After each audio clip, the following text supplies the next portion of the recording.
In a small, quiet town surrounded by fields of golden wheat, there lived a young man named Ethan. He was known for being kind, almost too kind. He helped everyone, agreed with everything, and never said no, even when his heart quietly whispered that he should. At first, people loved him for it. Such a good guy, they would say. Ethan never argues. Ethan is always there. But slowly, something changed. People began to expect his kindness, then depend on it, and eventually take advantage of it. His friends would cancel plans at the last minute, knowing he wouldn't complain. His colleagues would push their work onto him, knowing he wouldn't refuse. Even his closest ones started overlooking his feelings, as if they didn't matter at all. And Ethan?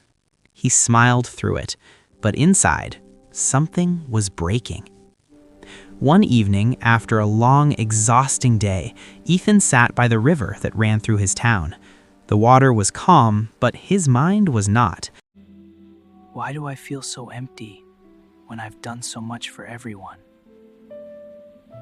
An old man sitting nearby overheard him. He had been quietly watching the river, as if it held secrets only he could understand. Because you have been giving respect to everyone, except yourself. But isn't that what good people do? Put others first? There's a difference between kindness and self-neglect. You think you are being kind, but you are teaching people that your time, your energy, and your feelings have no value. Ethan was silent. The old man picked up a small stone and threw it into the river. Ripples spread outward. Do you see that? Self-respect works the same way. When you respect yourself, others feel it. When you don't, others follow that too. That night, Ethan couldn't sleep. For the first time, he looked back at his life, not through the eyes of others, but through his own. He remembered the times he wanted to say no, but said yes. The times he felt hurt, but stayed silent. The times he felt invisible, but pretended everything was fine. And suddenly, he understood something powerful. He wasn't being respected because he wasn't respecting himself. The next day, things began to change. Not dramatically, not loudly, but deeply. When a colleague tried to hand over extra work, Ethan calmly said, I'm sorry, I can't take this on today.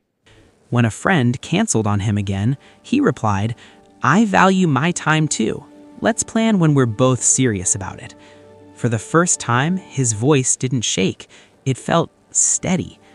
At first, people were surprised. Some were even uncomfortable. You've changed. No, I've just started valuing myself.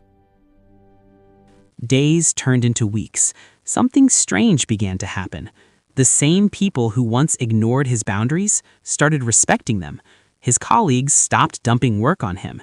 His friends began taking him seriously, and those who couldn't respect his boundaries slowly faded away. And for the first time in his life, Ethan felt something he had never truly experienced before: peace. One evening, he returned to the same river. The old man was there again.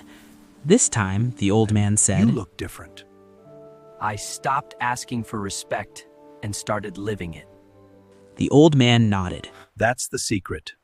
Self-respect is not something you demand. It's something you demonstrate. And as the sun set, Ethan realized self-respect isn't about being harsh. It isn't about pushing people away.